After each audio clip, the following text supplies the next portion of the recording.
Hello, you are listening to NPE Stories. This is a podcast where NPEs can share their story.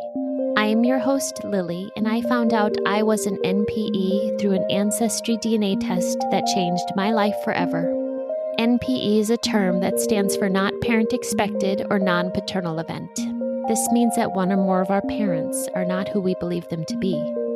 NPE Stories is a podcast where NPEs can share their story of what their original family was like, how they found out they were an NPE, and what their journey has been like since the day they found out. Welcome to episode 96. I just saw that there will be an NPE retreat in 2022. Let me tell you a little bit about it. It is put on by High Wraith, Hope and Healing, and they've announced their dates of April 21st through April 25th of 2022. So I don't know when you're listening to this podcast, but if you are listening in real time, and if you're interested in doing something like that, people have said it's incredibly healing for them.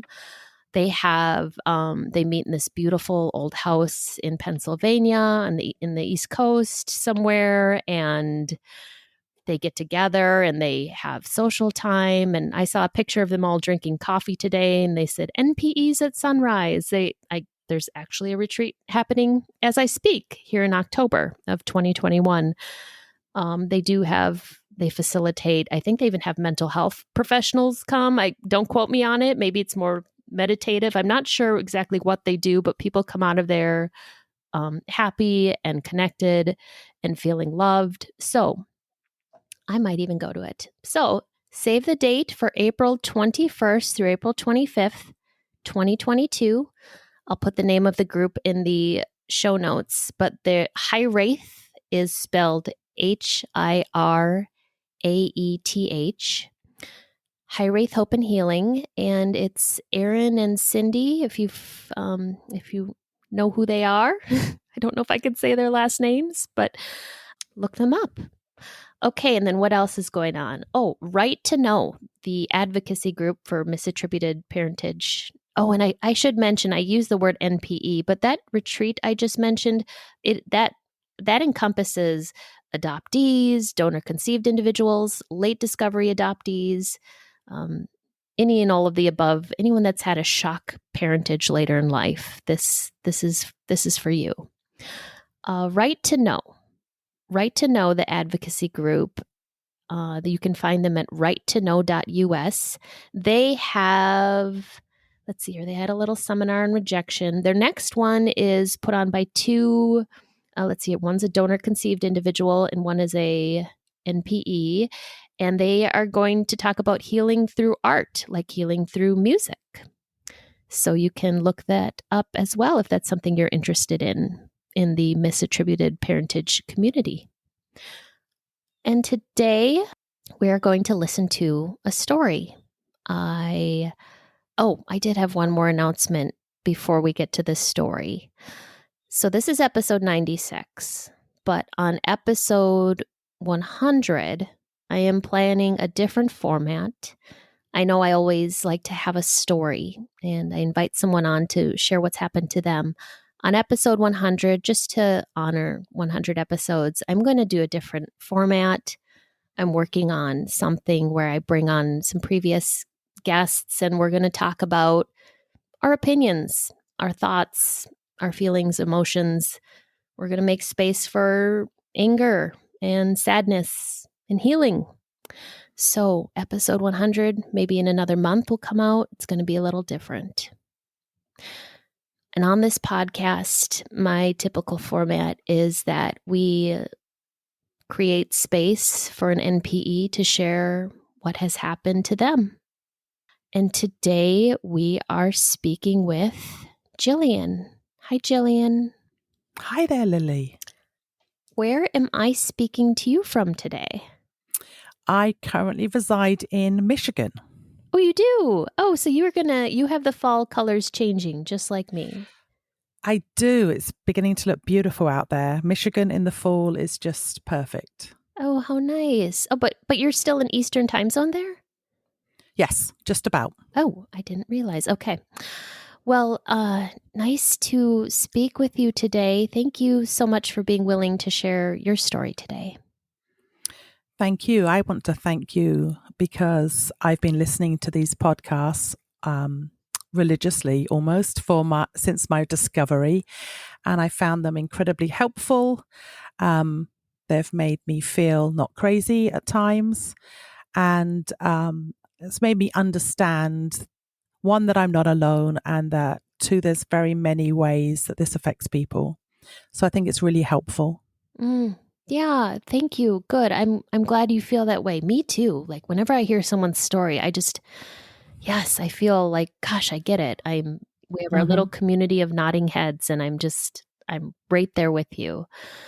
So, since you've listened to so many, you know the format, and I'll kind of let you take it from here. But if you would Sure. start at the beginning and kind of let us know what your original family was like, and then how you found out you were an NPE. I will. Thank you. So I'm not from Michigan initially. I was brought up in the United Kingdom, in the southeast of the United Kingdom. And my mom was the eldest of several children, and she had a very difficult upbringing.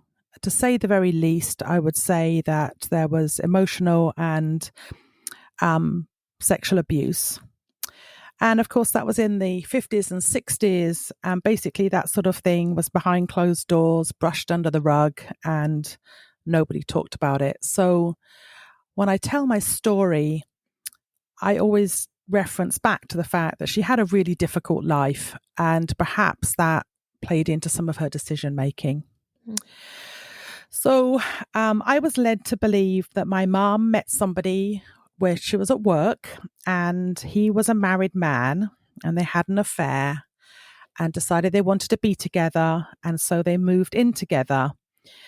And realistically, now when I look back, I realize there was no real timeline discussed. But my recollection of the discussions we did have was that they were together for a couple of years before they found out about me. Now, I knew that my mum could not marry my birth certificate father, as his wife was Catholic and refused to get a divorce.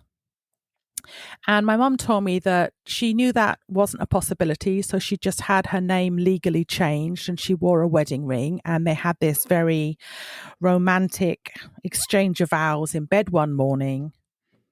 And that's was their little couple calling themselves by the same last name. When my mum found out she was pregnant, she always told me that she was about 5 months along. And legend has it, she still had scant, light periods. And it was a big surprise. She thought she was just putting a little bit of weight on. And famously, my birth certificate father said it will be a girl. Her name will be Jillian, and she will be 8 pounds. Um, so he was absolutely delighted to find that my mum was pregnant, because he had always been told he was infertile. He'd had some surgeries in his youth that had allegedly left him infertile. And he and his wife, who of course he still was not divorced from, had never been able to have a child. So in early 1971, I was born, and legend has it that I was 4 weeks early, but I was a healthy 7 pounds 10 ounces. Now, of course, my birth certificate father was delighted. My mother was very happy, and I met all expectations with being a girl, being named Jillian, and being about 8 pounds. So, what I didn't say is that my birth certificate father was much, much older than my mum, probably 26 years older than her. Wow. And he was in his 50s, and he'd already had heart issues. Um, and after some of his heart issues, the hospital at the time, that didn't really do very much for heart attacks in 1971, told them to stop smoking, eat a better diet, and go on the best vacation they could afford in order to recuperate from his minor heart attack. And so they went on a cruise of the Mediterranean, which was very wonderful. I went along too. I was 6 months old. And while they were on the cruise, my birth certificate father had a massive heart attack and died. Oh.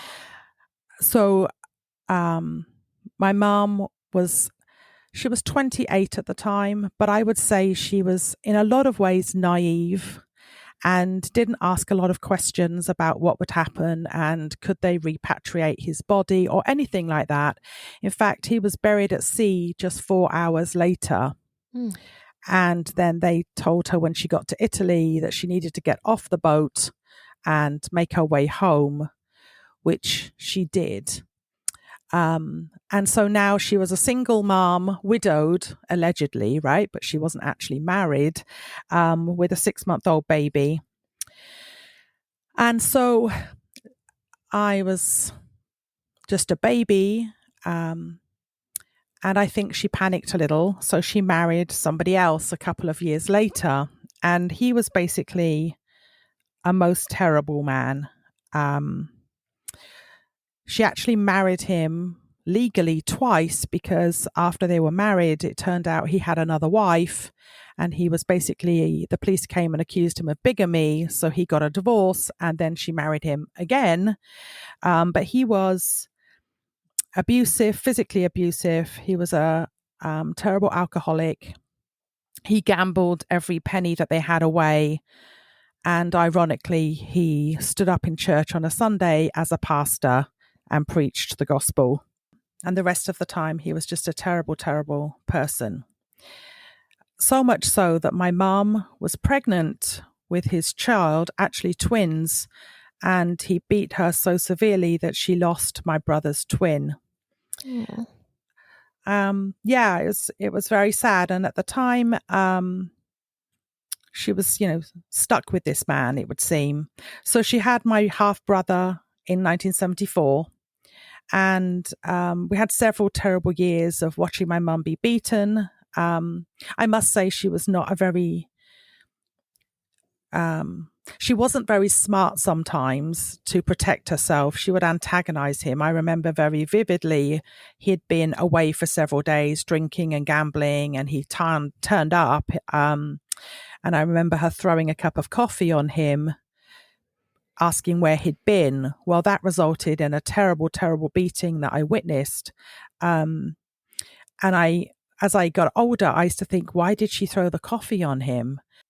I've, of course, realized now, as I've matured, that sometimes you feel very brave, almost knowing what the consequence will be, but you are so angry at the time that you say what you need to say, despite what's then going to happen.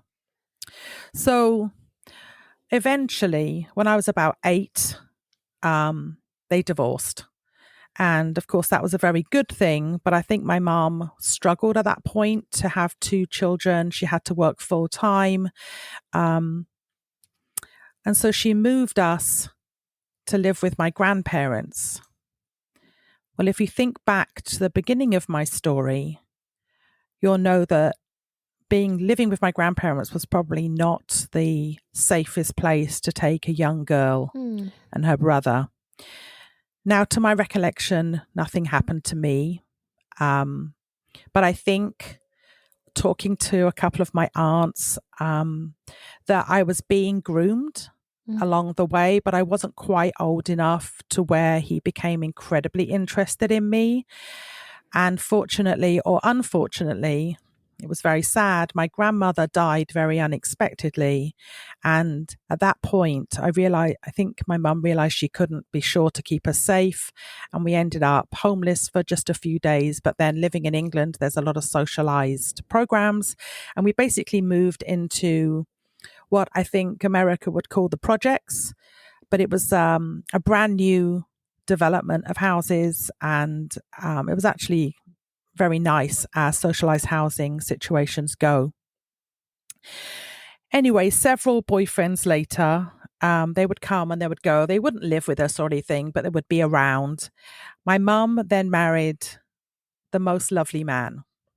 Again, much, much older, 21 years older than my mother. He was recently widowed. and he was just lovely. And I fully aware she married him for stability, for his financial resources, um, and to feel whole, I think. But he was just wonderful. When I ever talk about my dad, that's who I'm referring to, this man that came into my life when I was 11. He died when I was about 25, but he is my dad. He taught me many, many things. He taught me how to persevere through hardships. He taught me what unconditional love really means. He taught me how to be a good person when people around you say things that aren't nice. And he was just a great guy. He wasn't perfect, but he was just a wonderful guy. And I always feel very grateful that he came into my life at that time. I think my mum was probably quite emotionally abusive as I grew up. She had a terrible, terrible temper. She would do irrational things and then regret them 2 or 3 hours later and try to fix them. But often then the damage was done. She made my life very difficult when it came to dating. I remember vividly once she scrubbed my face with Comet, or the equivalent product in England, because a boy had called the house at 9 p.m. and that meant that I was just a whore. Oh. And my face swelled up, and we went to my aunt's house later that day, and she said, "What happened to your face?" And of course I told her. She's my favorite aunt. I'm still very close to her now. And I think there was an argument between my mom and my aunt at that point, but she didn't want me to have a boyfriend. And I think in some ways that kind of pushed me towards boys even more. So when I was 16, I met a man, a boy, he was 18 years old, on a church vacation. And he was great. He offered me things that I was looking for, to move away, to have a different life. We got engaged when I was 18. I left home without my mother's knowledge or consent when I was 18. I actually left school just before I graduated, but fortunately my grades, etc., allowed me. And the system's a little different in England, so I didn't not graduate high school. And I moved 2 hours away. There was a terrible night that night. My mum was very angry. I left my front door key in a note. And my dad was very smart. He left the house early that morning and came back very, very late. When most of the shouting was done, she threatened to have my dog put to sleep. She didn't, but she was very angry. Anyway, I met my husband. I got married when I was 20. We had 4 children. We had 3 children, and then in early 2000s, he's an engineer, and we had the opportunity to move to the United States. We moved to the Midwest here in Michigan. So I was a long way away from her at that point, and that actually felt really quite good. If she wanted to visit, it had to be very planned in advance. In fact, she would come about every 18 months or so for about 3 weeks. And although our relationship was strained at times, and in fact, on many occasions, since I've left home, she would not talk to me for months on end. And then something would happen. Usually she would have some sort of mental health crisis, and then I would call her and check on her, and then we would be back to talking again. But she'd come and visit for about 3 weeks. And although a little strained between the two of us, on the whole, she was a good grandmother. Mm-hmm. And my kids absolutely loved her. So for my birthday, I think it was, in 2016, my husband got me an ancestry DNA test. People at work had been getting them, and they'd all be coming and saying, "Oh, I'm 52% British." And I thought, well, I've got to be 100%, surely. So I decided that I wanted to do it, but I didn't want to spring for the money for something for myself. So it was a birthday present. And of course, my results came in, and I saw a close relative that had a name I didn't recognize, but I wondered if it was a relative of my birth certificate father who I didn't know. Because basically, once he died when I was 6 months, we had really nothing to do with that family at all. I had his sister was my godmother, but I didn't have any contact with her really from about the age of 2 or 3 up until around 18. And then she came back into my life for a few years. And then I moved to America and she passed away at some point. So I didn't really know that side of the family really. And I think I was always a little bit of a dirty secret from that side of the family anyway. So I just assumed that this close relative was someone on that side of the family, and I really dismissed it. Life was busy. I had 4 children. I was working crazy hours. I thought no more of it. I did message this person in 2016, but I didn't hear anything. And then I actually addressed it again with another message in 2017, January. And then I got a reply in the March of that year, and it said, she wasn't sure why we matched. She didn't recognize any of the names I mentioned, and she couldn't really help me. And life was busy. I just dismissed it and carried on. Well, in 2017, life got super chaotic. My marriage of 25 plus years came to an abrupt end. My husband left. I had I started dating like a crazy woman for a few minutes there because I felt very rejected and alone and thrown on the scrap heap. So I started dating and I met online a guy from the Upper Peninsula of Michigan who was living locally, who was just wonderful. And we met on one Wednesday in November, and we've seen each other every single day since. And because I met someone new, I sort of had put this whole ancestry thing out of my mind. But the fact that he was adopted, it would come to mind every now and then, I guess. Then, very unexpectedly, in the May of 2018, my mum died. My brother called me. She'd collapsed. She'd had a massive heart attack and they'd not been able to revive her.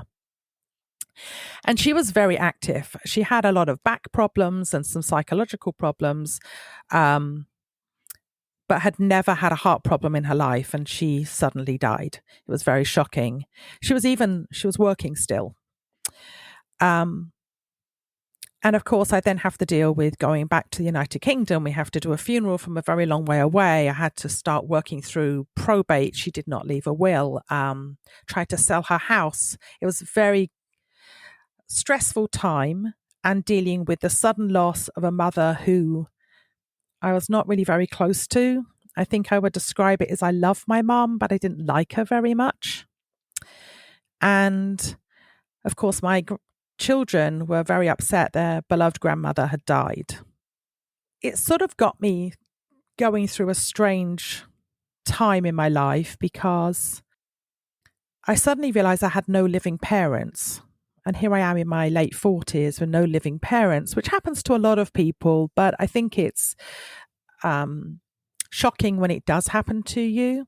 And I also started to really wonder about the health of my heart because my dad had died of a heart, my birth certificate father had died of a heart attack in his 50s. And now my mother at 75, that's not young, but it's certainly not very old by today's standards, had also died of a heart attack. And I began to sort of worry about my heart a little bit myself and whether or not that's what I was destined to do and die of a heart attack. So I even went and had a special test at the hospital.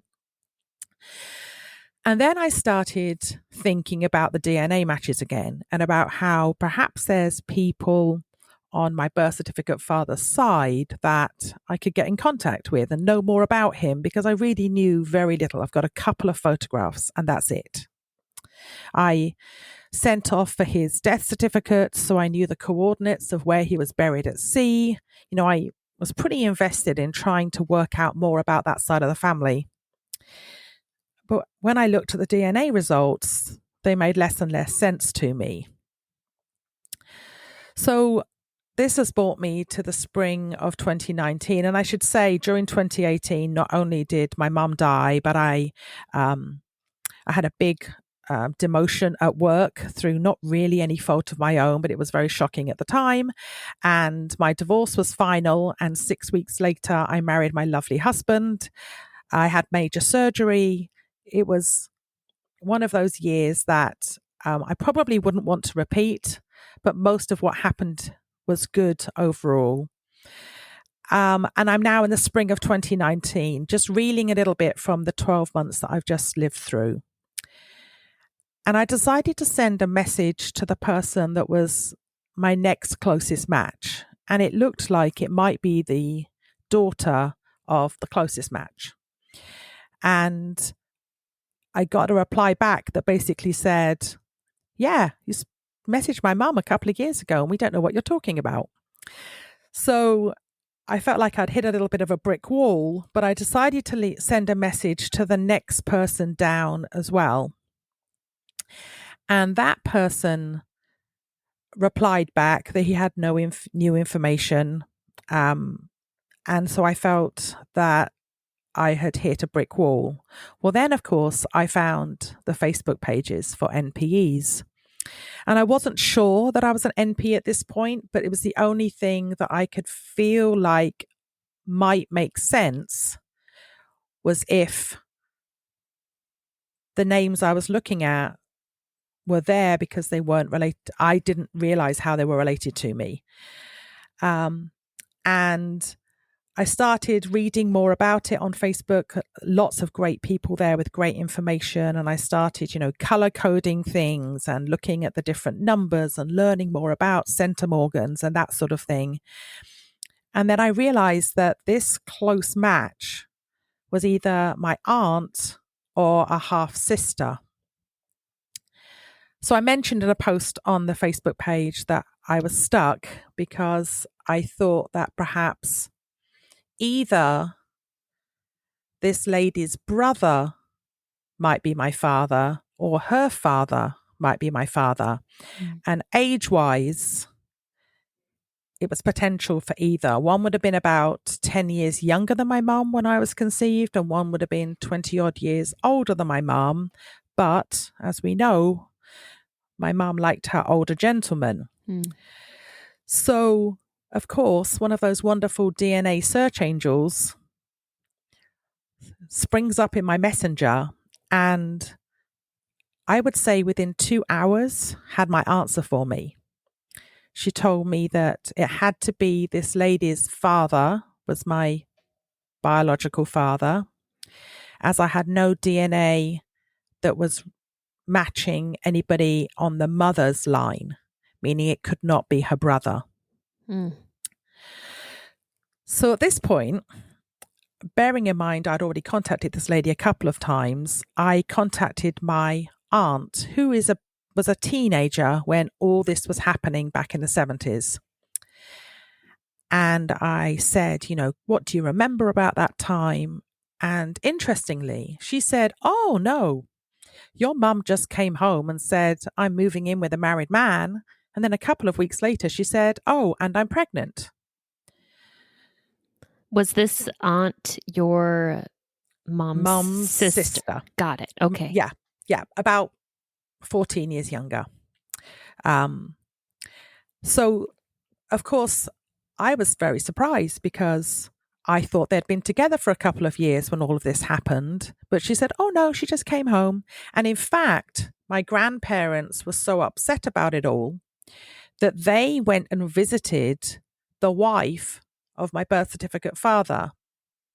I'm assuming to apologize for their daughter's terrible behavior. And I don't know, perhaps to try and see if she could get her husband to come back and make my mum come back and toe the line and be a good girl. I'm not sure. So my aunt gave me a little bit more of the puzzle, and it was bemusing, but I knew at this point I needed to get in contact with this lady. So for fear of sounding like a complete lunatic, I contacted this new sister again. I didn't message her directly. I got in touch with the cousin, and I explained the link. Now, he was just wonderful. He understood, he has a tree of sort of 4,000 people. He understood centimorgans. He looked at it. He said, I do believe you're correct. And he contacted my newly found half sister and broke the news. He emailed me back and said, she's delighted to have a sister. She'll contact you soon. Oh. Which was just a wonderful feeling. Mm. And within a couple of days, I got an email. And I was excited to find out about this new sister and I'm assuming half brother as well. It turns out that my biological father died in the early 2000s. He was in his 80s. And also that my half brother had also died several years ago. But I have this half sister who is just fabulous. She's 21 years older than me. And interestingly enough, I've always wondered who I look like because I do not look like my mom. And I had these two photos of my birth certificate father and I would search, I'd look at them and try and find something. And then some people would say, well, you look a bit like your grandma. And I would say, well, where did I get the blonde hair from? And they'd say, oh, there's some blonde cousins, you know how that goes. And then when my brother was born, he was sort of a sandy blonde colored hair. So it sort of kind of made sense. Well, I look at this lady's picture on Facebook and I am looking at myself in 20 years. 100%. I actually sent you, Lily, a picture so that you could see that. You're coloring your hair, your eyes, Yeah. oh my God. And she has the bangs and you're the younger gal with the hair pulled back, right? You are. Yes. And it's funny because my whole life I've vacillated between having bangs and getting rid of bangs. And I've just got rid of them right now. But my daughter says, oh my gosh, if you still had your hair in a bob, then you would look even more alike. Oh, wow. So, yeah. So she contacted me. We exchanged a few emails. She dug up some photos for me. It was just wonderful to try and see some of these pictures. And she told me lots about health history and about the family and how they ended up because they're in New Zealand, how they ended up there, etc. And we started to piece together what we think really happened. And what we think happened is probably my mum went to him and said, I'm pregnant. And he said, I have a wife and 2 adult children. I can't do this. Please go away. And we also wonder, we don't know, he had a job that he could take contracts outside of the country at times. And a couple of years after I was born, so this would have been when my mum was a widow and had a small child, they suddenly got a contract in I think it was in the African continent somewhere, South Africa or somewhere like that. And that was, as my new sister recollects, that was quite a sudden one that the whole family decided to move there. So we are wondering if my mom got back in contact with him and he really didn't want to deal with this. And so he put some distance between them. But we don't know for sure, of course. This is just our discussion and thought process of maybe this is what happened. Mm-hmm. So I think what probably happened is my mom then went to this other gentleman who she was either already having a relationship with, or she quickly started a relationship with him. And the next thing you know, she tells him, oh, I'm pregnant. And he was delighted because he'd never had children and thought he was infertile. And they went off and lived together and had a baby. And now, of course, I have times when I'm incredibly sad for his original wife. In the 70s, it was very bad to have your husband leave you. And I wonder, how did she manage financially? Did he support her when he died? Did she get any money? I don't know any of the answers to any of this. But I feel sad that my mum probably robbed her of financial stability and her husband. But I do know he was very, very excited to have a child. And I feel sure that through the pregnancy and the 6 months that we were both alive at the same time, he was very happy and I was very, very loved. Hmm. Were this is not usually the line of questioning I take, but your BCF, you were alive both together for 6 months. Yeah. At that time, were his parents still alive? Yes. And actually, I don't think his father was. And it's funny because my mother said that she would come to dinner, the mother-in-law would come to dinner and would never address my mother directly. So if they wanted to pass the potatoes, she would say to him, "Can I have some potatoes?" And then he would say to her, "My mother wants some potatoes." And then she would pass the potatoes to him, who would pass them to her.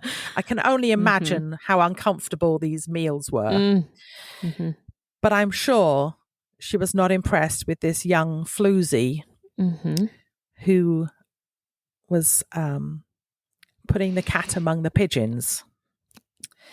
But if they thought their son was infertile, I would think they would have thought you would have been very important in their life, leaving a grandchild. Were they involved in again, they turned out not to be your grandparents, but at the time they didn't know that. No, it's interesting you say that, and it's possibly the first time I'm thinking about that. No, she was all the time that he was alive. Vaguely on the periphery. Maybe they had suspicions. I don't know. Not a lot was done about infertility in the 70s. If you couldn't have babies, you couldn't have babies. But he was the one that was saying, "Oh, I'm infertile." And we all know it only takes one little sperm to make a baby. But he had not been successful all those years. So perhaps she had reason to think that perhaps I was not his. And maybe she said something. We'll just never know. But she was not in my life at all after he died. Got it. I think they were probably quite glad that my mum went away with this baby. Okay. So, of course, I find all of this out after my mum's died. And I think it makes a lot of sense now that I was probably not 4 weeks early at all. I think my mum probably had changed a few dates around for convenience sake to make things line up nicely. And I desperately wanted to ask her some questions. And of course, I find out after she's died. But I had the information, and this is the part that I've struggled with the most. I had the information at my fingertips. I'm a bright girl. I'm a master's prepared nurse. I know about DNA. But I never spent the time to really look at it until it was after the time I could ask any questions. But I really think that that's divine intervention in my life because we were so fractured. I think particularly at the beginning, I was very, very angry that I had been robbed of knowing who my dad was. And I've missed my birth certificate father my whole life. I've wondered, what would he think of me? Would he be proud of me? What would he think of his grandchildren?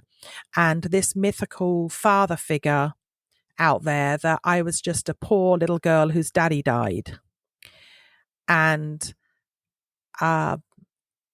I think I was angry that maybe I would have felt a lot differently growing up if I had just known that I had a dad that just didn't want to be around. But given the time that's elapsed since I got that information, and I was incredibly angry and mad with her and just outraged that she would do this to me, I kept thinking of the opportunities. Should she have told me when I was 16, when my dad died, my birth certificate father died, there was an opportunity there. Could she have told me when she was single, in between the really nasty father figure and the dad that I got when I was just 10 or 11? Could she have told me when I was 18, or just before I got married, or when I went for genetic counseling prior to having children, because there were some genetic problems in my husband's side of the family that we wanted to know what our risk factors were? But she never shared ever. She never mentioned a word. She never hinted. There's nothing that I ever think to myself, oh, well, that's what that meant when she said that. Never, never, ever. And I was super, super angry. But with time, I have mellowed that. And I know if she'd been alive, she would have had the full force of my anger. And that would have been very difficult for her, and probably me as well. And probably for my children, because they'd have witnessed me being angry with grandma. But now I have realized that probably she was trying to protect me from the rejection that she felt would definitely be there if I had reached out to this gentleman, my biological father. Now, what I'm finding is that he was a great guy. My new sister tells me stories about him. He led a good life on the whole. We all have our little foibles, but he was a good guy and a good father to her. And I was a little sad for a short amount of time. But I think this is how it should have worked out for me. I think that there is divine plan for all of us. And maybe if I had been 16 and I'd reached out to him and he'd rejected me, my path would have been very different. And maybe the choices I made in life, or profession, or where I went to live, or what I went to do, would have been different if I'd had something traumatizing happen to me. So I'm choosing to think, while I believe it would have been better if I had known the truth, that the reason she lied was to protect me and give me as good a life as she could, bearing in mind all her challenges with life. And I'm fine. I'm good. I've got a happy, successful life. I'm well educated. I have this great new husband who is just so wonderful to me. And I have 4 fabulous children who are just the light of my life. And now I have a sister and a niece, and a sister that I look so much alike. And we are just keeping our communication going. And I hope if COVID ever goes away and finances allow, that I will be able to go to New Zealand to meet with her and see each other face to face. One kind of crazy little thing is that I'm reasonably tall. I'm like 5'8", but one of my kids is 6'5". My daughter's 5'10". We're a tall family, and their dad is certainly a little taller than average. He's 5'11", 6 foot, but his mum's real short. And we've always said it must be because my birth certificate father was very tall, 6'2". My mum was just under 6 foot. And we've always said, oh, the genes come from that side of the family. Well, it turns out my biological father was just 5'10". And the genes do not come from that side. They come from my mum and her part of the family, because they're all very tall. But it's just kind of funny because my sister, she says she's just a little bit over 5 foot. So we look alike, but I'm the giant version, I think, is what I'm trying to say. Oh, I'm sorry she's in New Zealand. I'm glad you found her, but I hope you do get to meet her face to face one of these when it allows. Well, we do FaceTime. well, through Facebook Messenger, and that works well. We had our first conversation was a couple of hours, and then we had another conversation when her daughter joined her as well, and we messaged backwards and forwards. She's retired now. She was a teacher. She's had a great full life herself, and I get busy with work, and I'm doing my doctorate right now. So I am busy with school and kids. I've only got one who's living full time at home right now, but it's just life is chaos. And I suddenly go, oh my gosh, I've not talked to her in a couple of weeks. So I message her, and then she messages me, and we message each other, and we keep up with each other on Facebook. And one day I believe we will see each other together, and we will catch up, and we will see how much we really are alike. When we first talked via Facebook Messenger with the video call, she said, oh my goodness, your mannerisms, they're so much like one of the cousins. And so it'll be very cool to be in a room with someone who has got my face, but a little older. Mm. Oh, that really will be. That will be. Oh, that's sweet. And Miss Jillian, if people want to get in touch with you, I think we decided it would be best if they just contact the show, and I can forward any messages to you. Is that That's perfectly fine. Perfectly fine. And they can contact, if anyone wants to know more about Jillian, you can contact me at npestories@gmail.com, and I will get that message forwarded to Jillian. Well, Miss Jillian, thank you so much for sharing your beautiful story today. Oh, as a side note, is there anything else that you wanted to share that I may have cut you off on? I just think that time is a great healer. Generally speaking, most people are not bad people. They're not trying to hurt us. They're making decisions at the time that they felt are the best they can make given the circumstances that they have. And there are many decisions in my mum's life that I question. Personally, as a mother, I would never have moved my children back in with someone who had abused me. But at the time, I'm sure she was desperate and didn't know what else to do, and it was a roof over her head.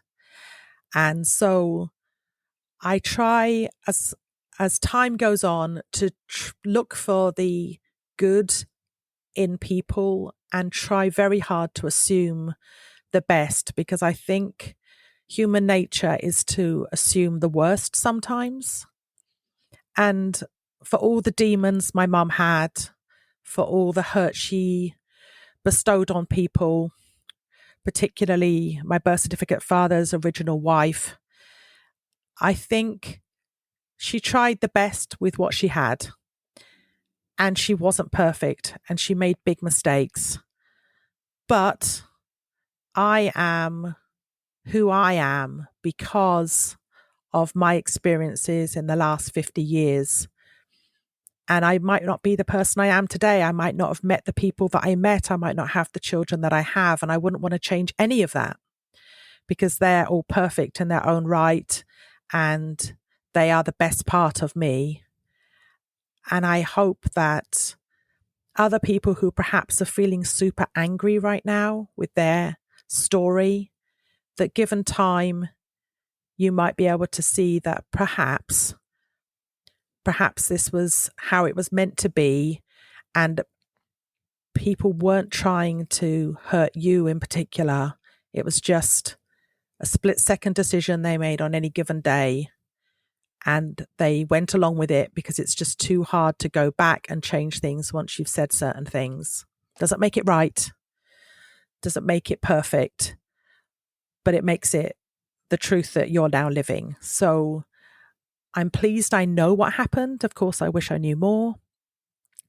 But my resolution is that I now have a sister, and I can put some closure to my questions that I had from my Ancestry DNA kit. And I have to tell you one very quick funny thing. My aunt decided to do a test with a different company as well. And I put my DNA into that machine as well, engine, whatever you do. I uploaded it, and it came out that we were either half sisters or an aunt. And my aunt said, thank goodness I'd already found out about my sister and my parentage, because that would have been very traumatic for her, bearing in mind the fact that there was the sexual abuse in their family. And she would have said it would have really panicked her to think that we were actually sisters, but we're not. But it's kind of a twist on it. And again, timing was right. I found this all out. So then she sent off. She'd actually had the kits sitting in her house for over a year, and she hadn't sent them off yet. So the timing again was correct, that I would find out who my biological father was and that I had a sister. And then she could rest easy that there was no terrible secret to uncover, and that she is my aunt. Oh, yeah. Thank you so much for sharing your story today, Jillian. You're very welcome. Thank you so much for spending time with me.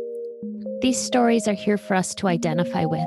If you are an NPE and would like to share your story, email npestories@gmail.com. You do not have to give any identifying information. If you are an NPE and would like to share your story, I'd like to hear from you. Subscribe to this podcast to hear more. Come heal with us.